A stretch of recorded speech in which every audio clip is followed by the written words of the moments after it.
Hello and welcome to yet another commentary from King's Comments. And today, as of June the 4th, 2024, we're going to be discussing the battlefield situation as it directly relates to the Russian-Ukraine conflict. And we'll also be talking about the ongoing political fallout and economic fallout as a direct function of what's been happening in this conflict. So let's just talk about these narratives separately. We'll discuss the battlefield situation right now. Right now, along the Eastern Front, the battlefield situation is progressively getting worse for Ukraine. The Russian advance has been measured, and what they've been doing is they've been destroying Ukrainian artillery pieces, Ukrainian tanks, Ukrainian ammo depots, Ukrainian supply depots. They've been destroying them en masse, and that destruction is having a significant impact on the ability of the Ukrainian military to be able to resupply their soldiers in the field. And what we're beginning to see all along the front is a serious breakdown in the ability of the Ukrainian army to be able to resupply their soldiers without being harassed significantly by FPV drone operators, artillery, and Russian fab bombs. This is all along the front from Kupiansk to Avdiivka to Donetsk, Zaporozhye. We're seeing the Russians destroy ammo and supply depots. And another thing that I think that's not discussed enough is that what the Russians have also done is they've made a decision to basically target the roads, the railway systems. And sometimes what they'll do is they'll bypass specific cities or bypass certain villages, and they will basically pincer or outflank the Ukrainian army by targeting railway lines and roads, thereby eliminating the capacity of that army to be fed and to be resupplied. And we're seeing that in Chasiv Yar, we're seeing that in the Avdiivka salient, and we're also seeing that in Donetsk region, where Russian advances are significant but measured. Now, in the Kharkiv Oblast region, it's a different kind of situation that's developed there, and that is not going to work out for the Ukrainian military because despite the fact that the Russians have stopped their advance to the point where their advances may be in meters on a day-to-day basis, what's been happening is the Ukrainian military is being decimated because they don't have the armor to sustain long progressive counterattacks. And so as a direct result of that, the men that are fighting there are being obliterated, and then they're forced to bring in new men, and they're holding undefendable positions heroically, I might add, but at great cost. Now, Ukraine, unfortunately, doesn't have the capacity to be able to sacrifice its very best soldiers in failed endeavors that will only turn into another Bakhmut. We all remember what Bakhmut looked like. They called it the meat grinder. Russians eventually won that conflict. Again, I'm going to refer to previous conflicts like Mariupol, where it was also a meat grinder. The Russians won that conflict. These are undefendable positions that Ukraine cannot continue to win because they simply do not have the manpower, and they cannot resupply that manpower without facing complete disaster because the Russians control the sky, and their FPV drone operators now, they've actually moved some of their very best drone operators to this part of the conflict or line of combat contact, and they've been destroying en masse the Ukrainian capabilities with Western armor. Now, this is not to say that the Russians are not having their own losses. The Russian losses in this particular area, not in terms of manpower, but in terms of material, have been significant because Ukrainian drone operators, who are very, very good themselves, have also wreaked some havoc on them. But the issue is that the Russians can replace their armor, replace their their heavy weapons much more easily than the Ukrainians can. And at the end of the day, we're looking at a situation in the Kharkiv region, at least, where you've got 10 to 15,000 Russian soldiers at various points of the line of contact, engaged with by some estimates, 25 to 30,000 Ukrainian soldiers that were cobbled together from various parts of the Eastern Front, and moved to that direction to hold back the tide. Now, the problem with this is that the Russians are simply going to grind them down. One of the other YouTubers that I follow, Defense Politics Asia, he indicated that this is a kill box, and he also used the word meat grinder to describe what's happening in the Kharkov area of Volchansk specifically. In this particular area, the Russians do want to capture it, but they're there with much less infantry, much less ground troops. And so therefore, in order to be able to capture that area, they have to bring in more ground troops, more armor to that area, because they've been relying significantly on their firepower from the fab bombs from the artillery systems in the rear, which have basically decimated Ukraine's ability to be able to sustain a counteroffensive for any length of time. And this is part of the reason why this kind of battle does not suit the Ukrainians at this particular juncture in time.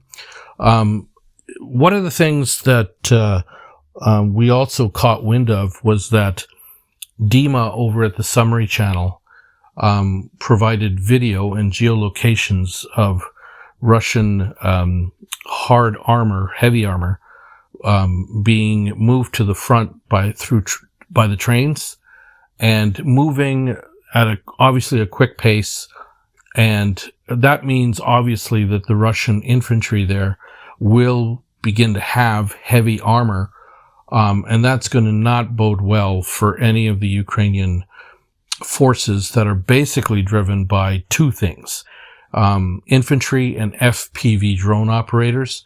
And this is not going to bode well, because the casualties, if they're bad now, they're only going to get worse as this thing continues to move on. So I expect that Volchansk is going to fall. In terms of when it will fall, who knows? But I think that's entirely dependent on the Ukrainian general staff, because if they continue to feed the meat grinder with more men, the Russians aren't going to storm it immediately. They're just going to bomb the hell out of it and make sure that there's nothing left that's walking on two legs there.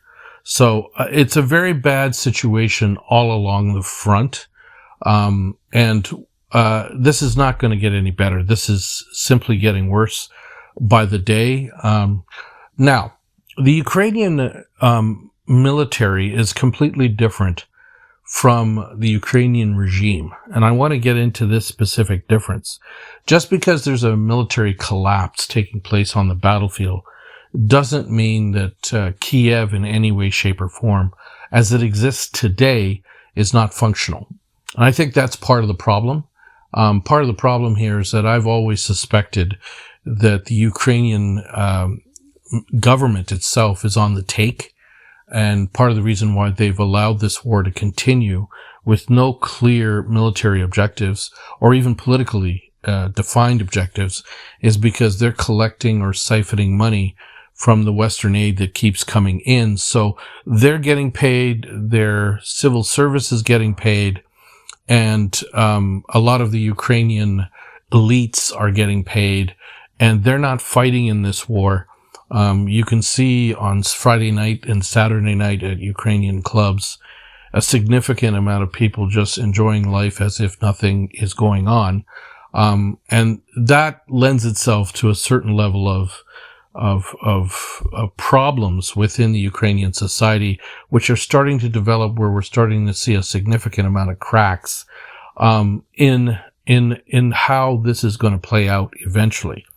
So from the perspective of the battlefield situation And from the perspective of Ukraine itself, I do see here a situation developing where if the use of long-range weapons, which at present isn't on the table, but could be because the West is losing so badly that they may decide to take that option, the situation is going to develop to the point where I believe Ukraine may not cease to exist, or may cease to exist as we know it today.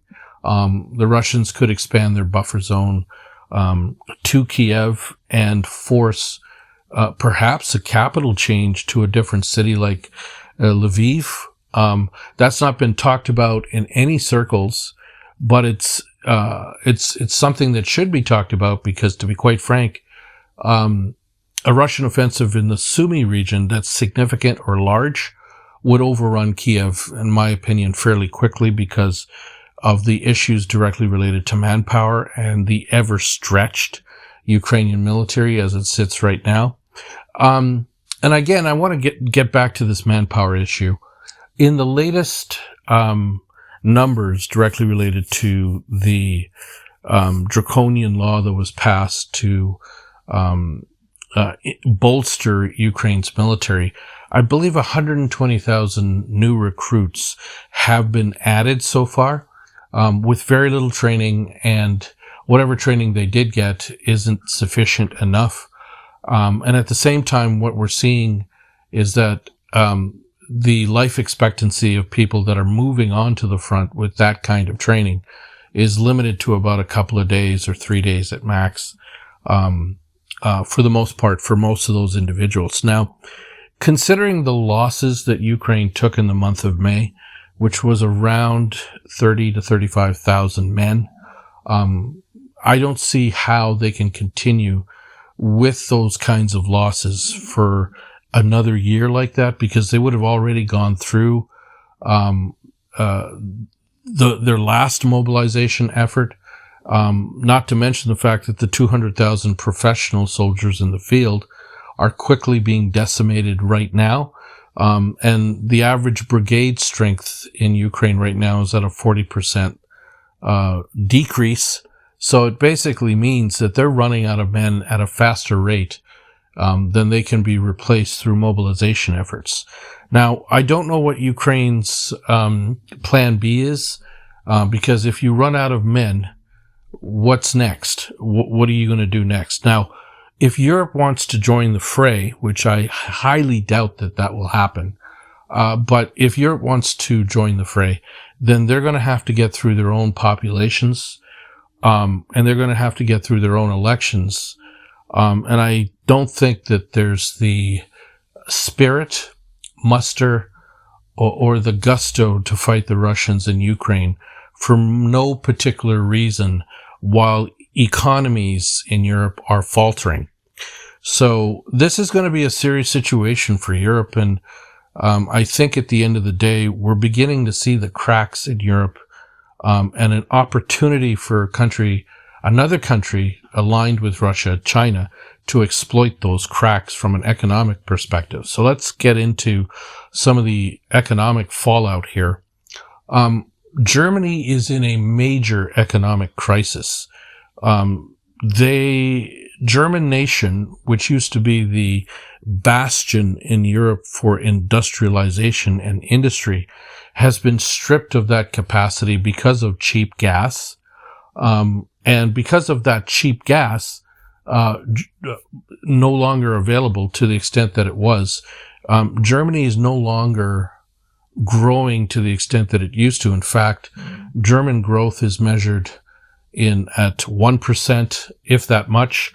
And those figures are perhaps cooked because of the fact that their economy is suffering at a rate that I don't even think the West wants to report the way it should be reported. Now, when you consider the fact that Italy, which was positioned to be a gas hub because of cheap Russian gas, no longer has access to that gas. The Italian economy, which is the second largest in the European Union, is completely at risk now. And all of these European countries are now at major risk. And that major risk is they don't have a way of dealing with the effects of losing cheap Russian gas. And the only thing that they can do right now is to buy significantly more expensive American LNG. And this is coming at great cost to these economies. And in a way, what it's basically doing is degrading the industrial capacity as well as the economic growth of the European zone. Now, another issue here is China. And most recently, there's been talk in European capitals and actually action of putting large tariffs on Chinese goods. This is driven not by the European business community. It's driven by the European neocons who are aligned with the U.S. And they're committing suicide because China will more than likely put heavy tariffs on European car makers. And those European car makers depend upon the Chinese marketplace right now for about most of their profits and most of their growth, because there's nothing like the Chinese marketplace and it cannot be replicated at present anywhere else. So Europe is in a serious situation from an economic perspective. And there are countries within Europe that have decided that they're no longer going to put up with this. Viktor Orban from Hungary is likely, in my opinion, to join BRICS. I believe that that's going to happen here very shortly. He's done lots of deals with Russia and China. He's continued the gas deals with Gazprom with Russia. He's doing more deals with China on a nuclear level with nuclear power plants and a host of other things like EVs. Serbia is doing the same thing. And I suspect that as Western economies continue to fail, I suspect that their only access to capital, their only access to money will come from China's Belt and Road Initiative, which Italy was originally supposed to be a part of, but from a political perspective, it just didn't look good. It wasn't a good look for NATO or the European Union. So the current government dropped out of that deal. But at some point, these countries are going to face the reality that they cannot defeat or they cannot work against the two largest countries on the planet and expect to win. And I want to say this because I'm not how do I say this, a fanboy of Russia or China. But the fact remains that Russia's the largest industrial base, the largest exporter of wheat, the largest exporter in general of natural resources. And China is the world's largest marketplace with the world's largest growing middle class. And if you want, as a company, to grow, you have to have a presence in China, because what we're seeing in the European marketplace and in the North American marketplace is a drop in consumer spending because people just don't have the money, and the inflation that's driving these economies to fail is creating an issue when it comes to buying goods. So again, this is extremely important. Now, in the Western media, they like to talk about the failures of the Chinese property development and how that's going to have an impact and how it slowed down the Chinese economy. But one thing they fail to understand is that China has a lot of foreign reserves, and they've already bailed out their property sector. The Chinese government has, and without a lot of the fanfare that one would expect, say, in the West, where a lot of those issues would come to light and where there'd be a fair amount of dialogue and a lot of people upset about how the bailouts occurred. But in China, these things are happening and people just accept it because of the nature of their government, and they move on. So what we're seeing in China is we're seeing growth, growth, growth. China's entire economy is based off of expanding into new markets and creating an opportunity for people to buy cheaper goods, consumers to be able to buy cheaper goods because of the cheap labor. Now, I think what we're seeing here in Europe is completely suicide, because what actually made Europe stronger was the fact that they had access to cheap gas and they had access to cheap labor, which was producing the goods that were coming into Europe. Now, there is an issue that the Europeans do have a point, and that is the fact that they have to protect their own interests when it comes to their own car makers and when it comes to some of the things that the Chinese are doing with subsidizing their specific markets. But to turn this into a full-blown trade war, it comes at the risk of basically destroying their own largely subsidized industries in Europe, such as the car industry. And if those things start to happen in an already bad situation with no gas, no cheap gas, and industry just basically being decimated in Europe, it's going to create a situation where the people in Europe are going to go to the poorhouse. And this is why I said earlier that my expectation moving forward is that many of these European leaders in the European Union, as well as in the Western capitals today, are likely to be unelected when their time comes for them to call elections. And I'm beginning to see a far-right influence that's no longer on the periphery.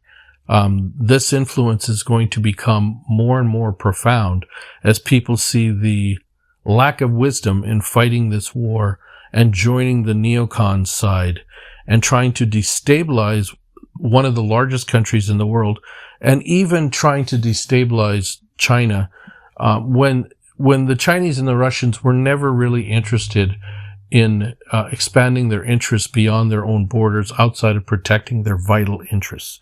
So this is a situation where I believe it's only going to get worse for Europe specifically.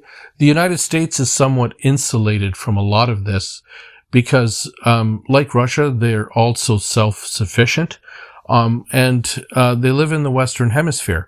But there is one issue that's going to come home to roost for the United States, and it's been talked about on Sean Fu's channel to some extent, and that is about the issue directly related to de-dollarization.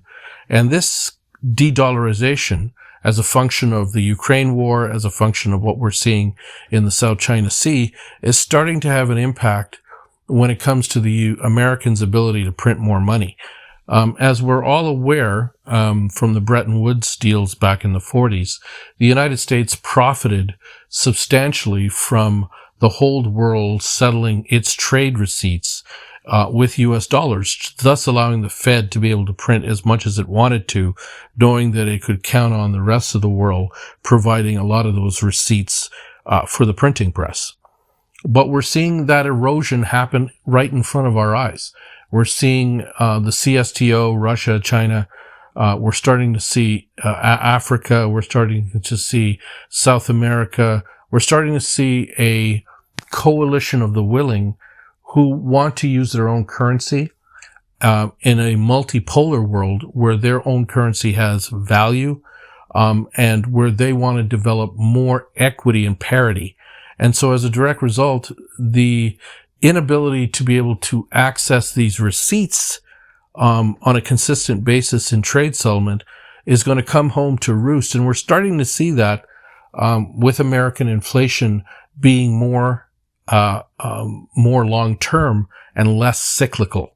See, in the past, American inflation was driven by cyclical events directly related to the Fed contracting and expanding the monetary supply. But what we're seeing right now is we're seeing China dumping treasuries. They dumped $53.3 billion in the month of April. We're going to find out the figures of what they've dumped just recently. That's from a high of 1.3 trillion. They're down to somewhere in the range of around 600 billion. And I suspect that those figures are going to drop substantially even further. And what's driving that is that you can't hold treasuries if you want to de-dollarize and accept your own currency or a basket of SROs, as they're called, to settle trade. And one of the reasons why Putin made this trip to Beijing, aside from the military aspect of it, which is an alliance, military alliance, is that they want to integrate their economies with the CSTO in a way that allows for all of the payments to be handled devoid of American dollars, American currency. And right now, about 90% of that trade is handled in the local currencies of this huge landmass. And once it goes to 100%, and once you add BRICS to that, and more entry of BRICS and more of the OPEC countries joining, and doing this without the U.S. dollar involved, it'll have a major impact on the systemic issues of inflation in the United States. It will also stop the U.S. printing press from printing as much as they're accustomed to printing.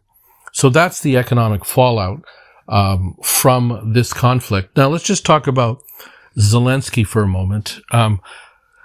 I think when people think of Zelensky, you have to think of this guy as a bit of a court jester, because he systematically bites the hand that feeds him from time to time.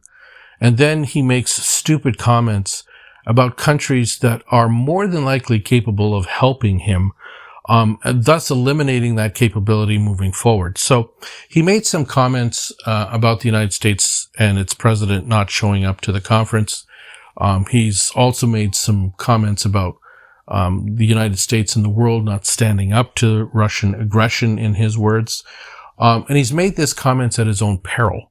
He's also made comments just recently in his most recent trip to Singapore at the Defense Security Conference, where he called China Putin's tool, and was basically saying that Russia and China were sabotaging the peace conference that's coming up here in the middle of June in Switzerland. Now, I mean, the guy is completely delusional. And I think the khaki outfits have sort of, they're no longer viable anymore. People sort of have seen through what he's doing. They also sense or smell the greasy corruption that's on him, because people know that he's basically siphoning money. He's basically a welfare state. India is no longer attending the conference. Saudi Arabia is not attending.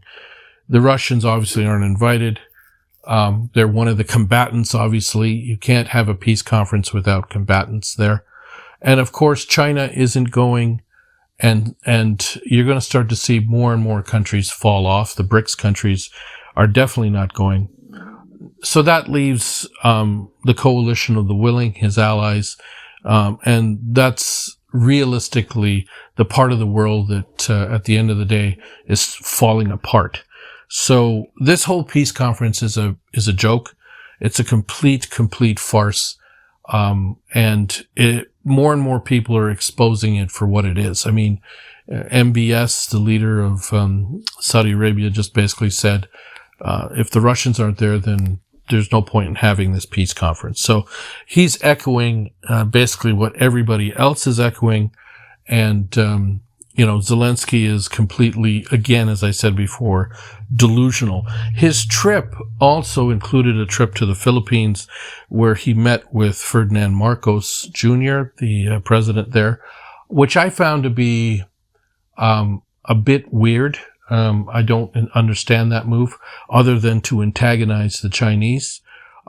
Perhaps Marcos is a bit of a media whore himself, because of the fact that he believes that the more and more people that come to see him, he can project power for some weird reason.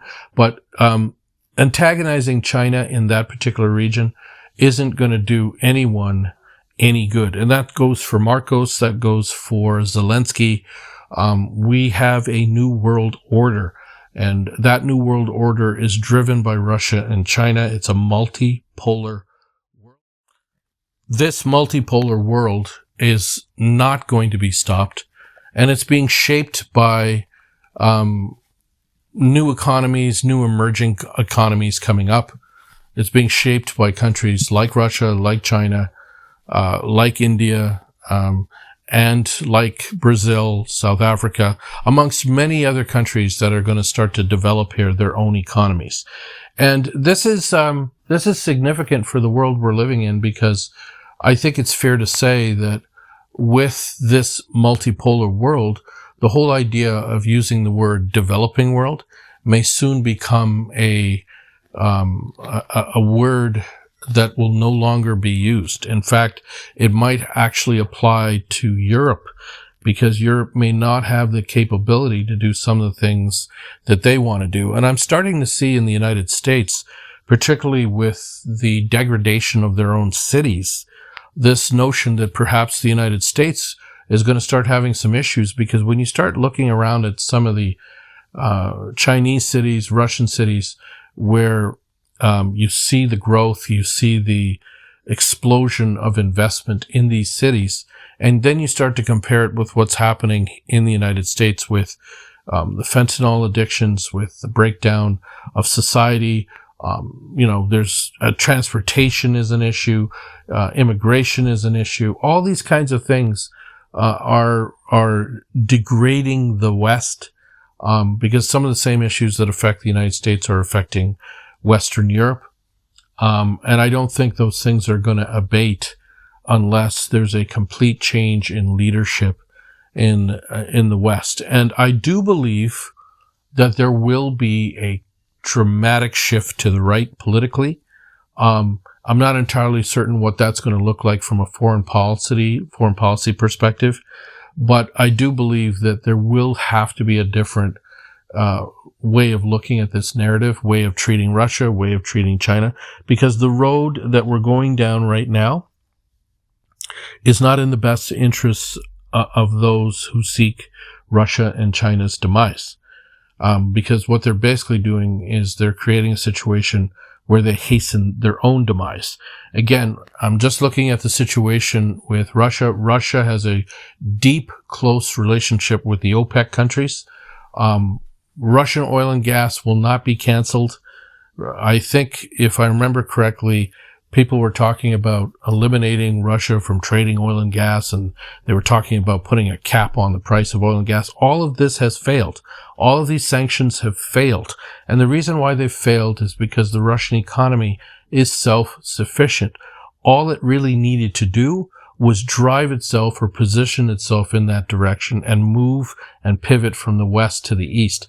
The best thing that could have happened for the Russian economy is that they did that, because what's happened is Russian economic growth compared to the West is significant. And we're starting to see, particularly with the Security Council in Russia and the military defense industrial complex, a way of looking at the Russian economy where the military side is now not just by itself. Putin wants to see more of this kind of technological advancement that we've seen out of the Russian military in the civilian course or way of life as well. So this is why one of the reasons why the new defense minister in Russia, Mr. Belousov, is an economist. He's not even a person that comes from the defense, quote unquote, industry itself. So this is substantive change, and I would hope that the West finally catches up to what's going on with Russia, China, and the fact that there needs to be some form of peaceful coexistence like there was during the Cold War. There has to be a recognition of each other's interests, and where there are mutual interests from an economic perspective, that needs to be the future moving forward. So once again, thanks everyone for listening to this video. I would like everyone to like and subscribe if they can, and I look forward to the next commentary. Thank you very much.